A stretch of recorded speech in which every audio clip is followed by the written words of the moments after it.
Je suis une cigarette, je consume des pieds jusqu'à la tête, et je prie pour ça. Fumeur, fumiste, attention, Christelle est sur le plateau avec beaucoup d'infos vous concernant sur le danger, sur la surconsommation et puis sur les effets de la nicotine qui ne sont pas ceux qu'on croit. Parce que si vous fumez pour vous détendre, vous avez tout faux. Alors juste un petit rappel pour commencer, le nombre de fumeurs en France reste constant, il n'y a pas d'évolution positive. On est 35% des 15-75 ans fument en France. En Allemagne, en Espagne, en Belgique et Pays-Bas, 25%. Italie, 20%, et les États-Unis et les Australiens ne sont que 15% des 15-75 ans à fumer. C'est dire qu'ils ont de l'avance sur les stratégies de prévention. Alors rappelons quand même que le tabac est responsable de 71 000 décès chaque année dans notre pays.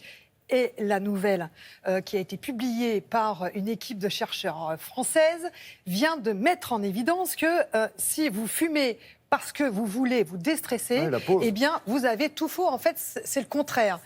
On s'aperçoit que la cigarette, le tabac, la nicotine vous stressent davantage et c'est un cercle vicieux qui s'installe. Alors, comment l'expliquer ? Eh bien, ce sont simplement des petites zones, des petits récepteurs nicotiniques situés dans votre cerveau, dans certaines zones cachées de votre cerveau, qui sont responsables de ces mécanismes. Explication en images. Concernant la nicotine et le stress, il y a deux idées reçues. La première, c'est que être stressé, ça donne envie de plus fumer.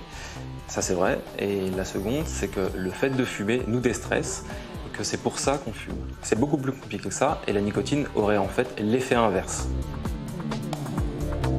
Donc nous, au sein du laboratoire de neurosciences Paris-Seine, on a voulu s'intéresser aux mécanismes moléculaires et cellulaires de ce paradoxe. Et on a étudié les interactions entre la nicotine et le stress au sein de notre cerveau.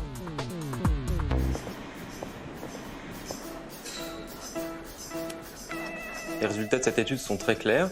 On savait déjà que le stress pouvait favoriser la rechute au tabagisme, mais cette fois-ci, on a montré clairement que la nicotine était un facteur aggravant du stress et pouvait amplifier le stress ressenti. Alors comment expliquer ces résultats ? On a en fait découvert qu'au sein de certains neurones dans notre cerveau, la nicotine allait se fixer sur un récepteur également impliqué dans la mise en place des symptômes de stress.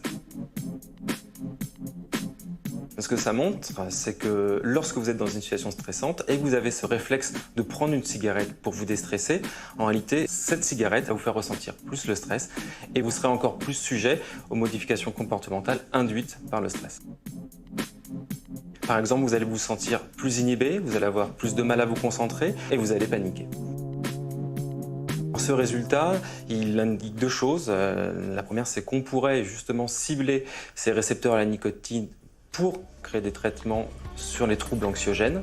Et la seconde chose, c'est que lorsque l'on est traité pour des troubles liés à l'anxiété, il est important de tenter d'arrêter de fumer, accompagné par un tabacologue, pour que le traitement lié à l'anxiété soit pleinement efficace.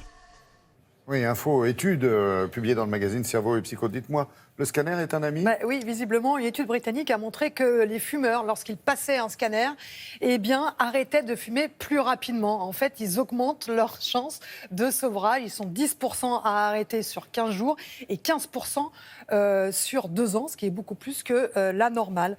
Donc, en fait, ils ont peur des résultats du scanner pendant l'examen et après, ça les motive pour arrêter. Voilà. Merci, super Christelle. Passez une bonne journée.